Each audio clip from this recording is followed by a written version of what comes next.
1983 წლის 18 ნოემბერი. მოსკოვის დროით 14 საათი და 10 წუთი. ასაფრენად ემზადება თვითმფრინავი Tu-134 ბორტი 65-807 თბილისი-ბათუმი ლენინგრადი კიევის რეისი 68-33. ფრენა უამინდობის გამო საათნახევრით შეფერხდა. Тбилиси укავშირდება Бათუმს. Შავი ყუთის программа MC-61. Прослушайте информацию. Экипаж. Выполняем рейс 6833 Тбилиси-Батуми. Подписан.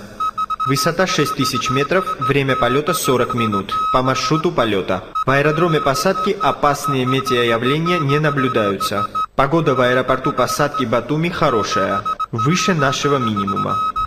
Апренамде 5 წუთი დავтра. В общем с вояками, а потом с Масловкой. Сейчас.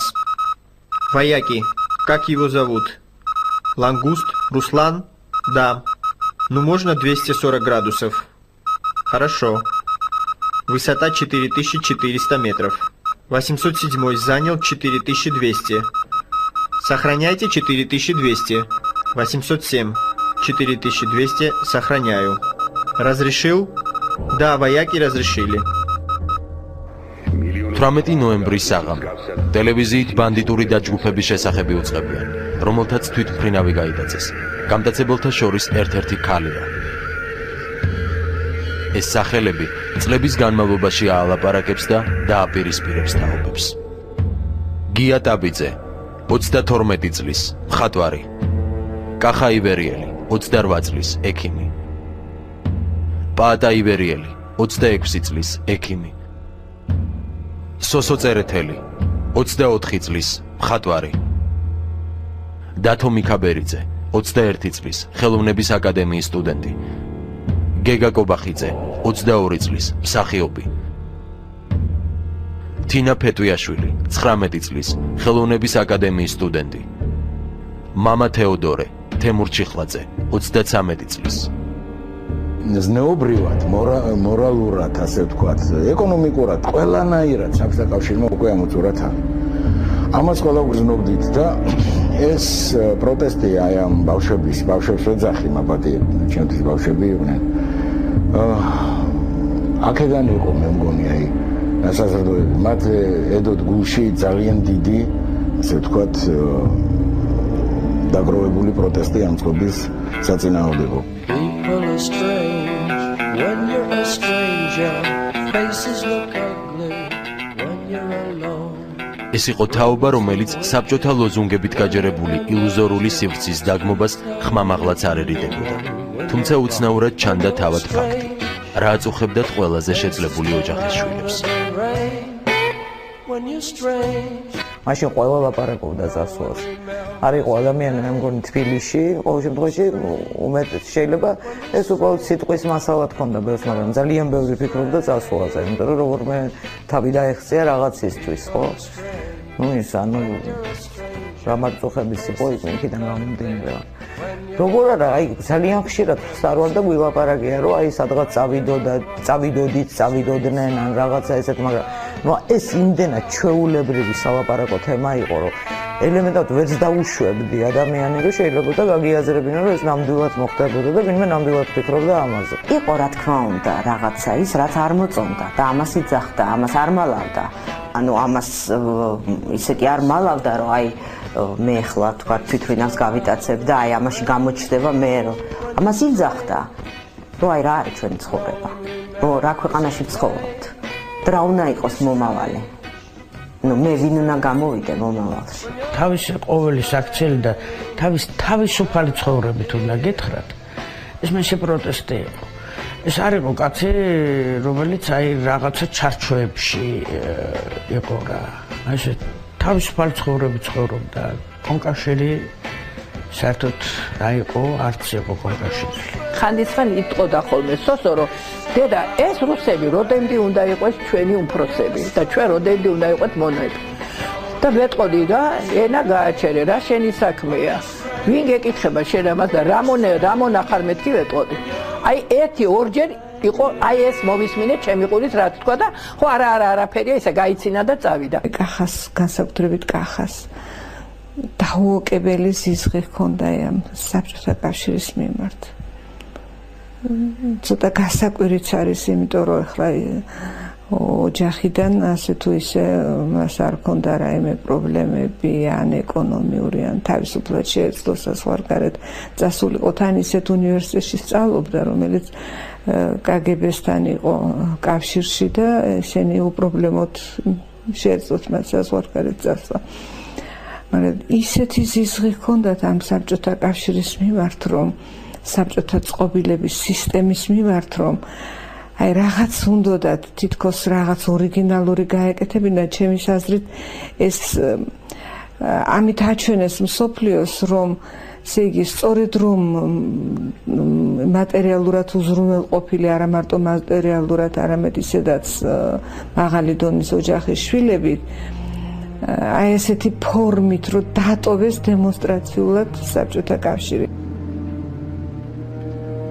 წითელი იმპერიის კლანჭებიდან გათავისუფლების, ანუ გაფრენის გეგმა ამ ახალგაზრდებმა თვითმფრინავის გადაცებამდე 2 წლით ადრე შეიმუშავეს. გეგმაში იყო IA-40 ტიპის მცირე ეკიპაჟიანი თვითმფრინავის თურქეთში გადაყვანა, სადაც მათი გათვლით ტრაბზონის ამერიკულ სამხედრო ბაზამდე მიაღწევდნენ და ამერიკელებს როგორც პოლიტიკური დევნილები ისე ჩაბარდებოდნენ. იდეის განხორციელება გეგა კობახიძისა და თინა ფეტვიაშვილის ქორწილში დაიწყო. გადაცებას საქორწინო მოგზაურობის იმიტაცია ახლდათ. იმ საღამოს აი ქორწილი როცა იყო, მე მხოლოდ ერთი, იმიტომ რომ მე რაღაც ვღელავდი, მაინც ახლა როცა ქორწილი ხვეცით როგორ არის სტუმარი და ესა რა. აი ერთადერთი რომ მახსენდება მაგის ცეკვა და მე ყველამ გაიხსენა სპარშოს. ეს იყო რაღაცა საოცრებელი, მთელი თავისი ენერგია, მთელი თავისი ემოცია, აი მაშ ჩაიდა. საოცრელი რაღაცა ის ქონდა. ბოლო მეორე დღეს როცა უკვე გადიოდა, მე სტუმრები მყავდა და მეთქარი გეგა მეთქი, ნუ წახვალთ მეთქი რა, რაღაც სოსომდა იმან მოაკითხა დათომ და ეხა სტუმრი, არა დედო მე მალე წავალ თუ რაღაც საქმე გვაქვს და მოვალ. ნუ ეხა ვიფიქრე მოვა. ხო და კიდევ უთხარი რომ გიხოცები არ დაგაგმენდეს მეთქი. არაო მითხრა და ეგ გამოვარდა, ამ ოთახში შევარდა, აქაც, იქაც ლოჯიკაში და ჩვენ რაღაც ვამზადებდით იქ ჩემი დადა ისინი და ესე დაიარა ეს ოთახები და არ მიმიქცევია ეცით მაშინ ამისთვის ყურადღება. პირველი შემთხვევა იყო რომ არ გავიხედი ლოჯით.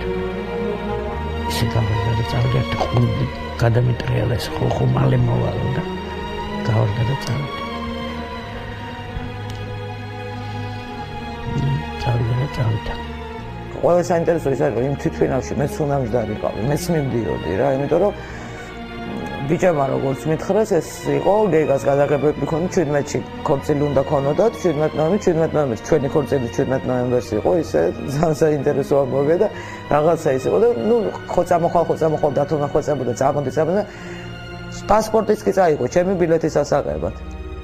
მეორე დღეს უთხარი მათ ხარ მომიდანი კაცო პასპორტი თავი დამანებე, ხა ცოტა ხანი მომშორდები და ვისვერნებ, თქო თქვენ რო აქ არ იქნები თქო.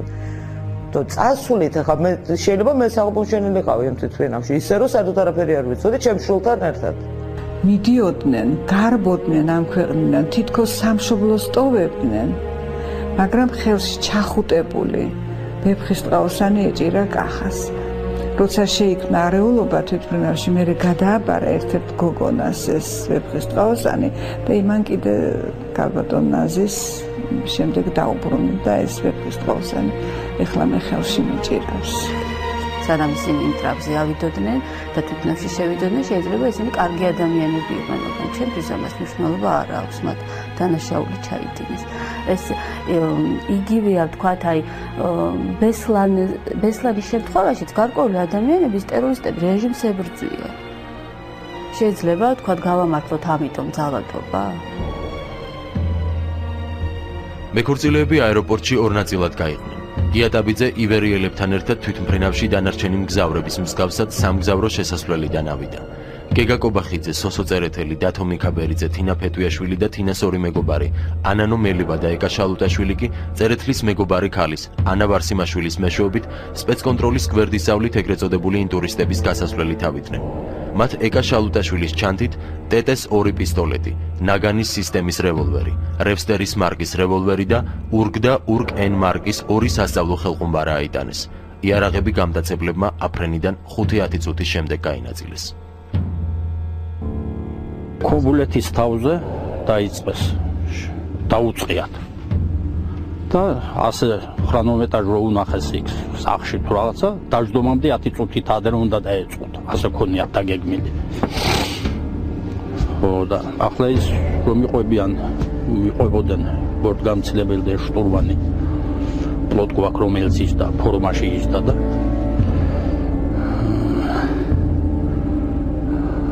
მაგისტვის შენო სიგარეტი რატო აგვიკძალო მოწევაო და 3 ტყვია ქონდა მაგ პლოტკოს მოყვედრილი ერთი ახლაც ხერხემალში აკვერ რო არ დააზიანონ ნერვი.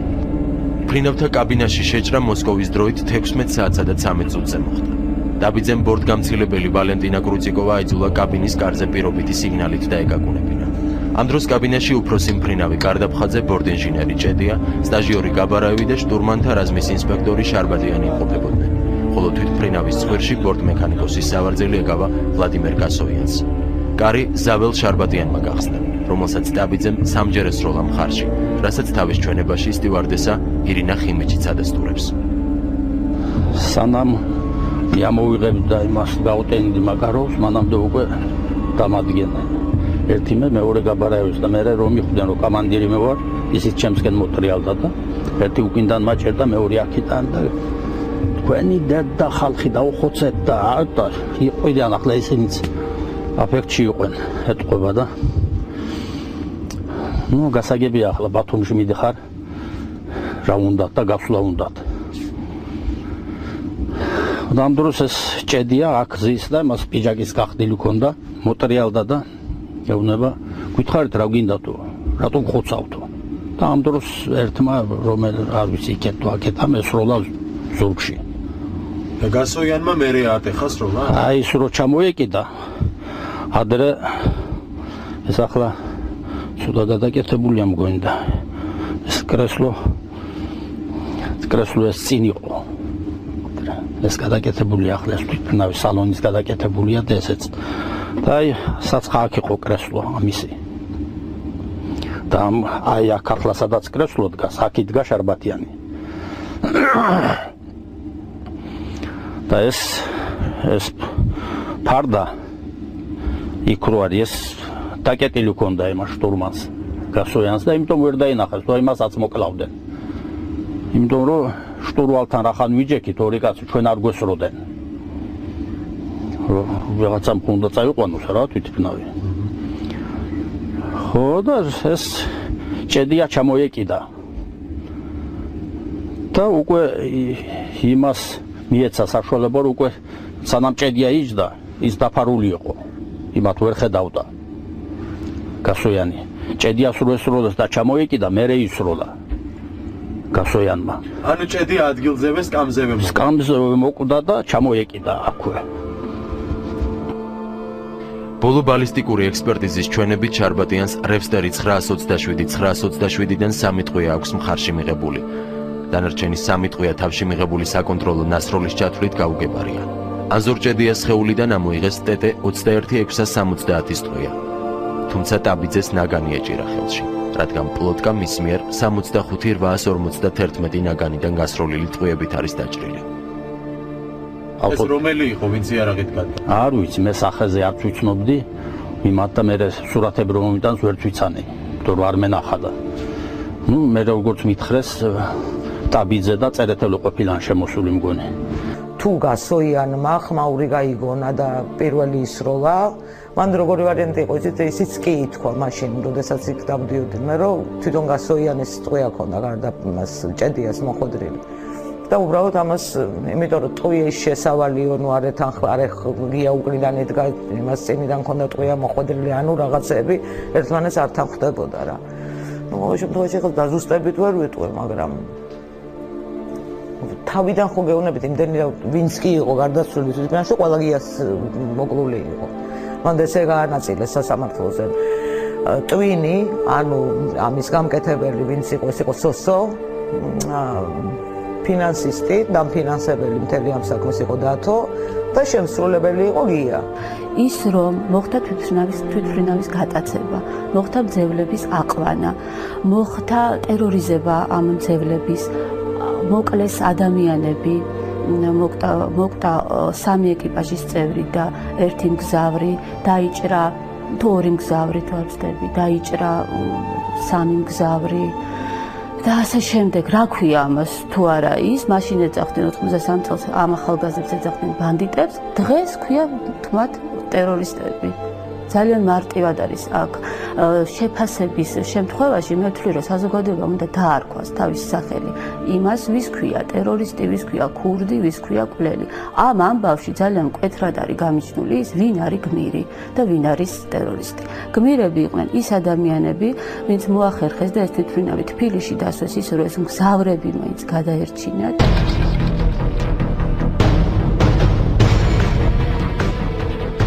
ორმხრივის როლების გამო ეკიპაჟის მეთაურმა გარდაფხაძემ თვითმფრინავის ორმოების გამოწვევის განკარგულება გასცა. ევოლუციურმა რყევებმა ბორტზე დიდი არეულობა გამოიწვია. ამ დროს უკვე მკვდარი იყო მგზავრთა რიგებიდან სოლომონია, რომელიც გამტაცებლებს კგბ-ს თანამშრომელი ეგონათ და პაატა ივერიელმა მას თავში აისის ღვინის ბოთლი ჩაარტყა. თუმცა სოლომონიას ექსპერტიზა ყბასახის არეში მისი ირიბი გამჭოლი ჭრილობების შესახებ მიუთითებს, რომელიც ასიკვდილო აღმოჩნდა.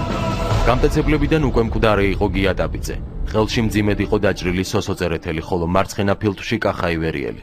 თვითმფრინავის თბილისის აეროპორტში დასმისთანავე ოფიციალური ვერსიით თავი მოიკლა დათო მიქაბერიძემ.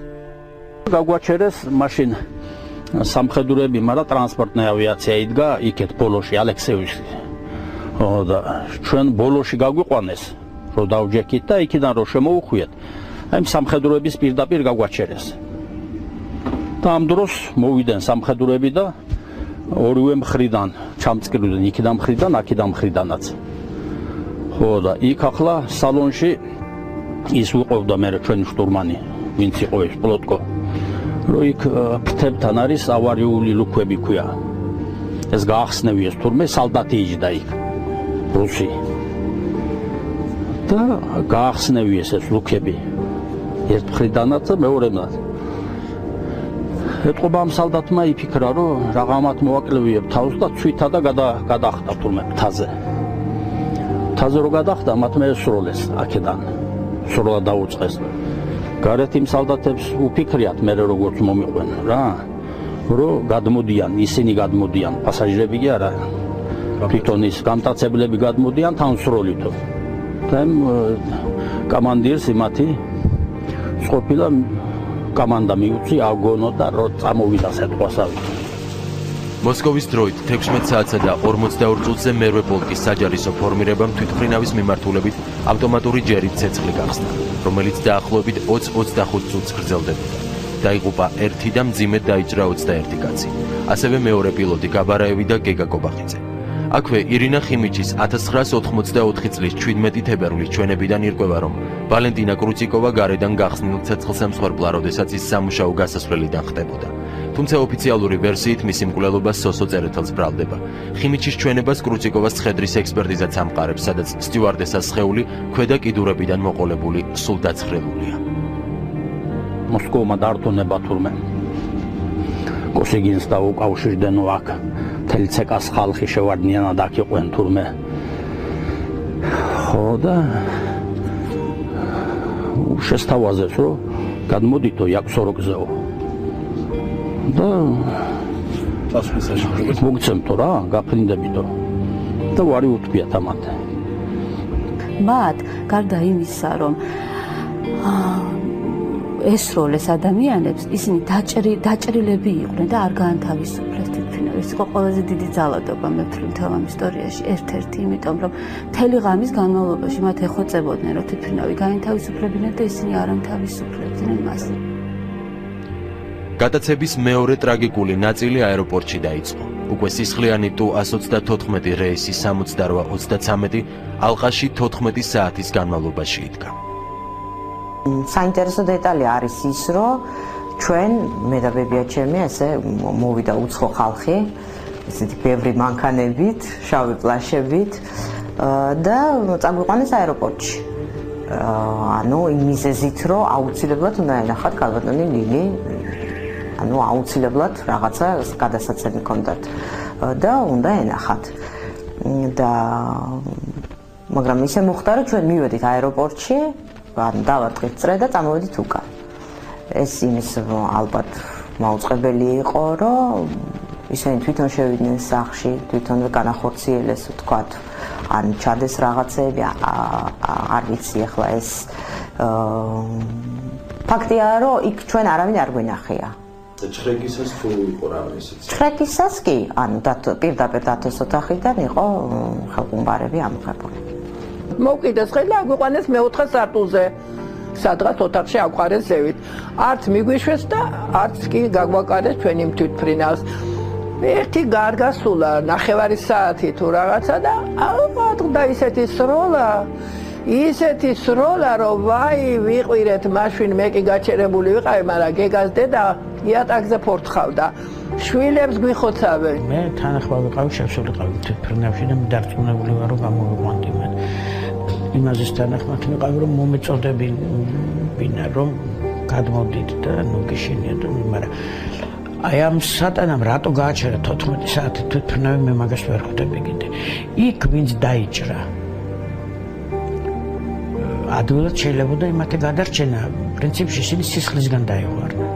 მივედით თვითმფრინავთან, ბიჭებს მიმართეთ, რომ უნდა ჩამოხვიდეთ, სხვა შემთხვევაში სისხლი დაიღურება, ну ახლა ჩვეულებრივი მოვლენა არის, მაგრამ მე უკვე ყველაფერს განაგებდა აი ეს სპეციალური დანიშნულების რაზმი. თვითმფრინავის სპეცრაზმა გამდენისას აიღო.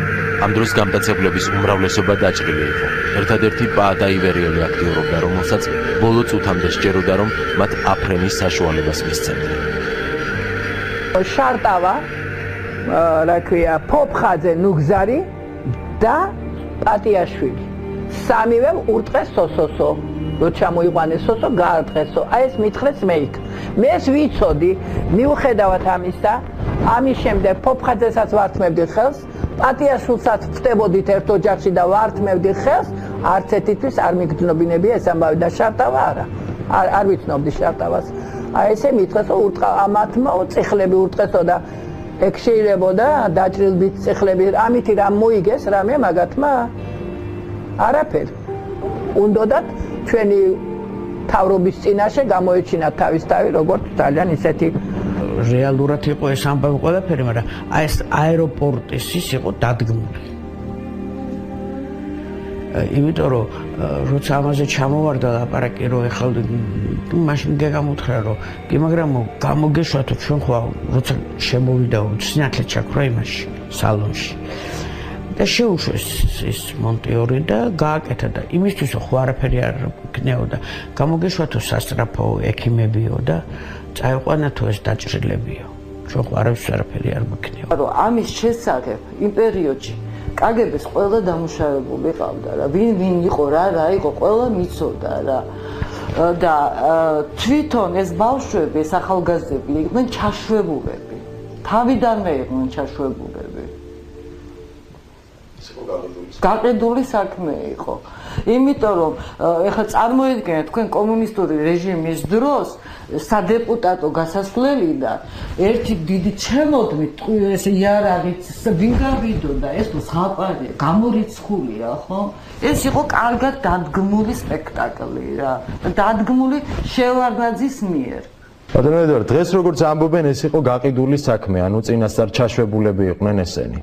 მთავრობამ ეს იცოდა და ისინი მიუშვა სპეციალურად და ბოლომდე გაითამაშა და მერე მთავრობას რაში ჭირდებოდა? ან ქორწილის იმიტაცია, ან თვითმფრინავის აფრენა და აფრენა. რაში ჭირდებოდა? თვითმფრინავში დაღუპულები უკვალოდ გაუჩინარდნენ. თუმცა ცოცხლად დარჩენილი გამტაცებლების ბედმა საზოგადოება ორად გაყო. ეს იყო ამბავი, რომელმაც მსოფლიო აალაპარაკა. საბჭოთა საქართველომ დაღუპული ეკიპაჟის წევრებზე გლოვა გამოაცხადა. ახმად გარდაფხაძემ და ვლადიმერ გასოიანმა საბჭოთა კავშირის გმირის წოდება მიიღეს. გმირობა მიიღე, გაზეთში გამოქვეყნდა პირველივე დღეს დაიბეჭდა გმირობის ვარსკვლავები და როგორ ვიყავთ ესეთი ადვილი არა ხა იმ ხალხის მენტალიტეტის შეცვლა რომელიც მთელი ცხოვრება ამას ემსახურებოდა შეიძლება ის თავისთვის ქვეცნობიერად რო დაწვება და რაღაცა თავისთვის ფიქრობს რომ არ მოიქცა ისე როგორც საჭირო იყო კაცურად და ადამიანური მომენტიდან გამომდინარე მაგრამ ის წნეხი ხო ესე არ გადის არა ეს ჩვენ გონია რომ ეხა დრო რადგან შეიცვალა ის არა ის მენტალიტეტი როგორც ჰქონდათ იმ მენტალიტეტი დარჩნენ ეხა იტყვის ახლა გარდაფხაზე რომ მე მაშინ შემეშალაო ხო არ იტყვის არა არ არსებობს უთქვას ეხა არა თუნდა ის ვარსკვლავი და ეხა სადაა აქ შენახული რომ მაინტერესებს ეს იყო მაგათ შეცდომა მით უმეტეს ის რომ შენ თუ იმ წყობას ებძვი მაშინ ამ ხალხს რას ერჩი ხალხს ისედაც ეშინია თვითფრინავში და შენ ხალხს თუ ხოცავ და მე ბევრი წერდა რომ აი იმათმა დაიწყეს საბჭოთა კავშირის გრევა და ის ანდა მაინც იმათ მაშინ შენ ხალხს როგორ ხოცავ სამოქალაქო პანაშვიდებს ხანგრძლივი საგამოძიებო პროცედურა მოხდა მთელი ქვეყანა 9 თვის განმავლობაში ელოდა მათ განაჩენს, მაგრამ ტრაგიკული მოულოდნელობა უეცარმა მოულოდნელობამ შეცვალა. საგამოძიებო საქმეში კგბ-მ ახალი პერსონაჟი შემოიყვანა. 1984 წლის თებერვალში დააპატიმრეს ბერი თეოდორე, ერისკაცობაში თემურ ჩიხლაძე, რომელიც ბიჭების სულიერი მოძღვარის გარდა დიდი მეგობარიც იყო. როცა ეს ამბავი მოხდა მე ვახსენე რომ ის იყო დადგმული კარგი სცენარი. იცებ დააკლდათ ერთი გმირი და ის გმირი იყო მამა თეოდორე. ვიღაცა ხომ და ყოფილიყო ორგანიზატორი. რაც შეეხება მამა თევდორეს ის მღვდელი რომელიც იქ იყო, რომელიც საერთოდ არ მჯდარა თვითმფრინავში. და იგი შერაცხეს ამ დაჯგუფების ორგანიზატორად. ეს საქმე უნდა მოიძიო კარგად აიგეთო და მაშინ ვიხვდები ვინ ასწორი და ვინ არ არის სწორი. სიცრუისა და სიმართლის ზღვარზე საზოგადოება განსაკუთრებით 84 წლის აგვისტოში აღმოჩნდა. აგვისტოს პირველში დაწყებული სასამართლო პროცესი 13 დღე გაგრძელდა. დაიწყო ტრაგიკული მოვლენების მესამე შეუქცევადი ტალღა.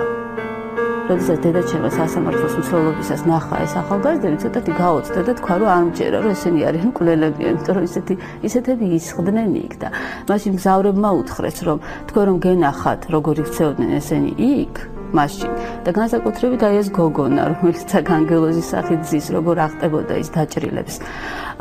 ორივე ხელში იარაღით, მაშინ ამას არ იტყოდით. ასე მეგობრებოდი რომ შენ პატარა ბავშვო დაუკლავთო სიც და გალევინებს თქვენო ხორცს შევჭამ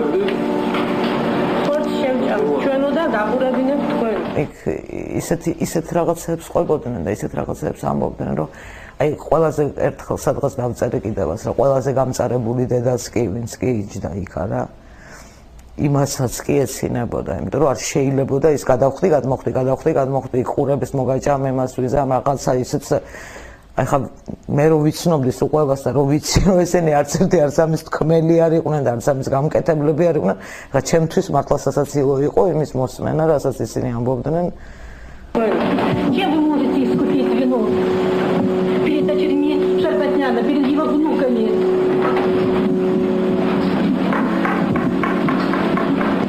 У вас было все. Что вам там нужно было? Как вы сейчас относитесь к Западу? Сейчас вы еще уверены в его превосходстве перед советской системой, где вы учились? განსაკუთრებული კონტროლი ხორციელდებოდა იმ დროს საქართველოს ტელევიზიაზეც, რომლის ეთერით სასამართლოს პარალელურად გადიოდა გადაცემა ბანდიტები. ტელევიზიით როცა გადმოსცეს ეს სასამართლო ის იყო დამონტაჟებული, როგორც ხდებოდა რაც თვითონ აწყობდათ უბრალოდ და სოკოლოვის მკაცრი ხმით რომ ესენი არიან ბანდიტები, ესენი არიან. ყველა მშვენივრად იცოდა რომ მაშინ რაც მოვიდოდა ზეიდან ბრძანება ნებისმიერ კაცი ან მერაშუაში ვიყავი მე რაც გადაცემას მომიტანენ ეს უნაცებებით მილიონობით სხვა ახალგაზრდის მსგავსად ისინიც ეუფლებოდნენ სპეციალობას სწავლობდნენ მუსიკას და უცხო ენებს მხატვრობას და ლიტერატურას შეიძლება გადაცემას მაგის გაშუქებაც იმიტომ იყო რომ ხალხის აზრი შეებრუნებიათ და დაეპროგრამებიათ რომ მოსახლეობა და ხალხი საერთოდ. იმიტომ გააკეთეს. ეს 33 წლის კაცი პოროტებისა და კაცმოძრაობის ცუც აშკარა დემაგოგიის ზოგჯერ გასაოცარი უვიცობით ამჟღავნებს. შინაგანი ბოღმის დაფარვაც სახარები და ნამოკლეთილი ციტატებითა და ღვთისმსახურის ანაფორით ცდილობდა. ისევე სხვათა შორის როგორც ხელმხუმბარისა და იარაღის თვითმფრინავში მაგულად შეტანაც. რაც კი გაიღიმეს და იქ არ შეიძლებოდა ბიჭებს არ გაეცინათ იმაზე, რასაც ეს მგზავრები ყვებოდნენ. ხო, არ შეიძლებოდა არ გაგეცინა. ეს მთელი ეს ღიმილები ერთად გააერთიანეს და ერთ დიდ სიცილად აჩვენეს. და მე კომენტარის კარგი გააკეთეს, რომ ისინი სხედან და ამაზე იცინიან. ყველაზე მოულოდნელი ამ ამბავში განაჩენი იყო. თინა ფეტვიაშვილს 15 წლით თავისუფლების აღკვეთა. ძმე ბივერიელებს, გეგა კობახიძესა და მამა თევდორეს კი დახვრეტა მიუსაჯეს. მოტყუებული აღმოჩნდა ბერიც, რომელიც უშიშროებამ სასამართლოზე გადაცემის ორგანიზატორის სტატუსით გამოიყვანა. იმ პირობით თითქოს დანარჩენებს გადაარჩენდა. მამა თეოდორე სასამართლო პროცესზე მიხვდა ყველაფერს, რა ხდებოდა და რა იყო და პირდაპირ მოსამართლეს უთხრა, თქვენ ძალიან მოკლე დრო დაგჭათ, საფრთხე წყობა დაიშლება. ისეთი სიტყვები წამოთქვა, რომ მოსამართლე ვიცი დასადმელი გახდა, გერსამიები. ხო და ამ ცოდვებისთვის რომ მოგეკითხებათ თქვენ. უბრალოდ თქვათ უბრალოდ სიტყვებით და ითხოვდა რომ მე თქვენ არ გამოგადგებით და ამ 4 ახალგაზრდა შეუნარჩუნეთ სიცოცხლე. ეს იყო მისი ბოლო სიტყვა. მაინც მაგარი ბიჭები იყვნენ და მაინც ვაჟკაცი ბიჭები იყვნენ. თქვენ გენახათ სასამართლოზე, როცა გამოუტანეს დახვრეტა. ერთი წარბე არ შეხრია არავის. და ერთი გეგას თვალები მახსოვს, რომ რაღაც უაზროდ ეყურებოდა და ვცნობდი, რომ მე მეყურებდა. მაგრამ ვერ ვხედავდა ნამდვილად. არავისთვის არ არის სასიამოვნო იყო დამნაშავე და ბოროტ მოქმედი არც ამაყო ამაში არაფერი და რა თქმა უნდა ნანობ ყველაფერს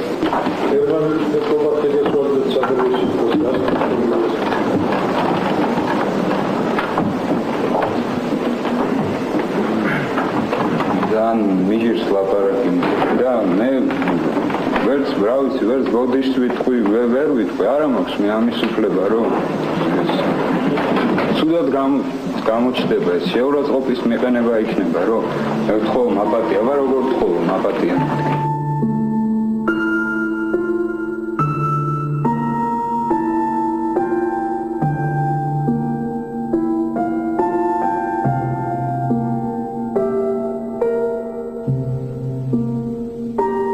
შეიძლებოდა ამათი გადარჩენა.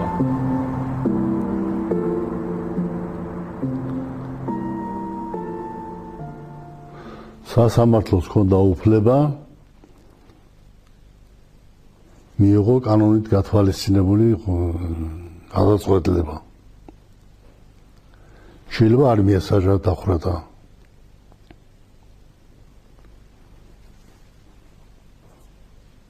მაგრამ მაშინ ისეთი ტალღა იყო აგორებული, საპროტესტო ტალღა. ბევრი ადამიანი ხო დაიღუპა თვითმფრინავიდან, რომ ჩამოდიოდნენ, ან ჩამოიყვანენ თვითმფრინავში ესროდნენ.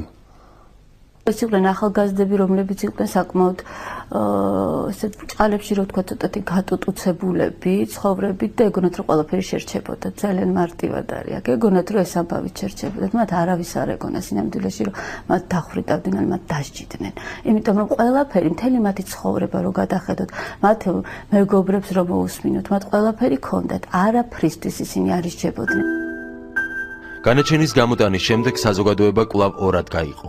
დაიწყო ხელმოწერების შეგროვება შეწყალებაზე. აქ განსაკუთრებული როლი ტრადიციულად ინტელიგენციას ერგო, თუმცა კომუნისტურმა მანქანამ მაინც თავისი გაიტანა. წერილი როცა დაიწერა, უნდა მოეწერა ხელი სახელმწიფო პრემიის ლაურეატს, ან უმაღლეს საბჭოს დეპუტატს, ასე ვთქვათ, მათკაც. თორე ხა ჩვენი ხელის მოწერა ეს დიდ არაფერს წვეთდა. მე როდესაც ეს სასამართლო პროცესი ჩატარდა, მეორე დღეს იმავე წავკისში ამოვიდნენ ჩემთან უნივერსიტეტის პრორექტორი თემურ ხუროძე და პარტკომის მდივანი გურამ ლორსკიფანიძე. და მეუბნებიან, აბა ეხა დაგვიწერეთ, მოგვიწერეთ ხელი, რომ აი თქვენი თხოვნა შეწყალების შესახებ უკან მიგაქვთ, იმიტომ რომ თქვენ დაინახეთ, რომ საშენელი დანაშაული ჩაიდინეს და ღირსი არიან დახვრეტი. დაგზავნით მეუთხარი. ეს ასე მელაპარაკებია თითქოს რაღაცა ისეთი. მოგზავნით მეუთხარი და დაგზავნით. როგორ ფიქრობთ თქვენ, რომ მე არ ვიცოდი, რომ საშინელი დანაშაული ჩაიდინეს? არ გაგიკვირდეთ თუ უკან წაიღო რამოდენიმე კაცმა. ისეთი ზეწოლა დაიწყო მოსკოვიდან, ისეთი სერიოზული და მე ჩვენი პარტიული ფუნქციონერები და არა მარტო პარტიული, არამედ უშიშროების ფუნქციონერები იმდენად სერიოზულ ზეწოლას ახდენდნენ, რომ არ არის გასაკვირი, რომ ადამიანმა უკან წაიღოს ხელმოწერა, რომელსაც უმტკიცებდნენ, რომ შენ მოაწერე ხელი ტერორისტების განთავისუფლებაზე. ბოლოს შევარდნადესთანაც კონდა საუბარი. მე იგივე ვთხარი მას. მე ვთხარი, ბატონო ედვარდს მევთხარი, რომ მოგდგომიან და გრობნებიან, რომ თქვენ როგორ ამისთანა ისე ჩვენ მევთხარი, ყოველ შემთხვევაში ის ქაღალდი, რასაც მე მოვაწერე ხელი მევთხარი.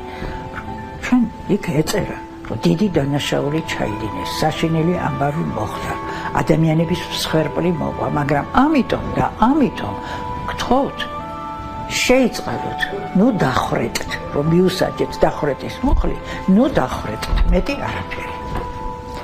სხვათა შორის ერთი საშინელი ფრაზა მითხრა და ეხლაც რო გამახსენდება, თქვენ რომ ეგ ქაღალდები არ გეფრიალებინათ, მე იქნებ ის ბიჭები გადამერჩინაო. ჩემგან რა ზეწოლა უნდა ყოფილიყო? მე მგონი შემდეგ თვითონ გაიაზრეს, მე არ გამორიცხავ რომ პროკურატურიდან დაელაპარაკენ სასამართლოში ჰქონდათ რაღაც ურთიერთობა და დაუსაბუთეს რომ განაჩენი არის კანონიერი. ამბობდნენ რომ განსასჯელები მოსკოვში შეიწყალეს, თუმცა ოფიციალურ დოკუმენტს თბილისამდე არ ჩამოუღწევია. ბანდიტები, როგორც მაშინ ეძახდნენ, განაჩენის გამოტანიდან თვენახევარში 1984 წლის 3 ოქტომბერს დახვრიტეს. სოსო წერეთლის გარდა დღემდე არც ერთი ბიჭის საფლავი არ არსებობს. როცა ადამიანს ხრეტენ, უწყება უნდა მიიღო, რომ აი სისრულეში მოვიდა განაჩენი. 5 წელი კი არა, შევარდნაძე ჩამოვიდა მე 91-ში.